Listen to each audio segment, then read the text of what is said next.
ninkale Soomaaliland baan ku duulaya iyo berberaan qabsanaya iyo hargeysaan weeraraya 7 tuulo oo reerkoodu dego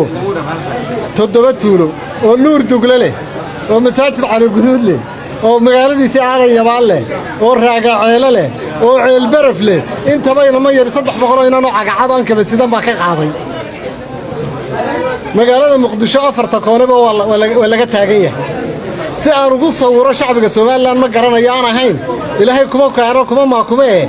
waa nin aw barqadle laga fadhiyo oo toon laga fadhiyo oo degmada abaarsa laga fadhiyo oo geedeebli Daar es Salaam laga fadhiyo afarta dhaxdooda ku jira oo la xamar baan qabsanaya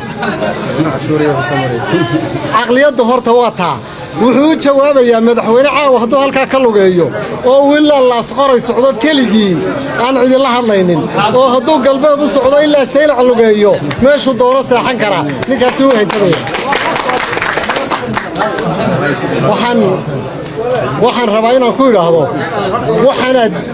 waxay meel walba 3 kelmadood ayay inaan ka yaray canfarta ee Africa Unionka jooga loo soo dhiibaa oo la yiraahdaa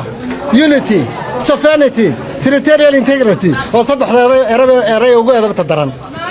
ummadani ayaheeda ka tashatay charterka qaramada midoobay chapter 2 bay ku taala article 2 bay ku taala self determination cid khasbi kartaa ma jirto waxa leenahay unity-ga iyo sovereignty-ga iyo waxa doonayso xasanow calooshaada ku jirtaa nin baa berigi xajka loo lugayn jiray sida xasan iimaanla ayaa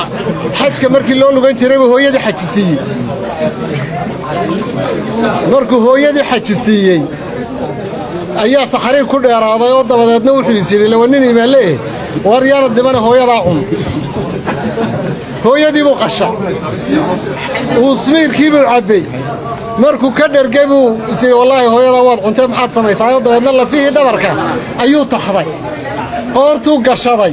dabadeedna meelahaas la maray ooy lafihii hooyadii buu sidaa xasan sheekh wuxuu sidaa lafihii midnimada lafihii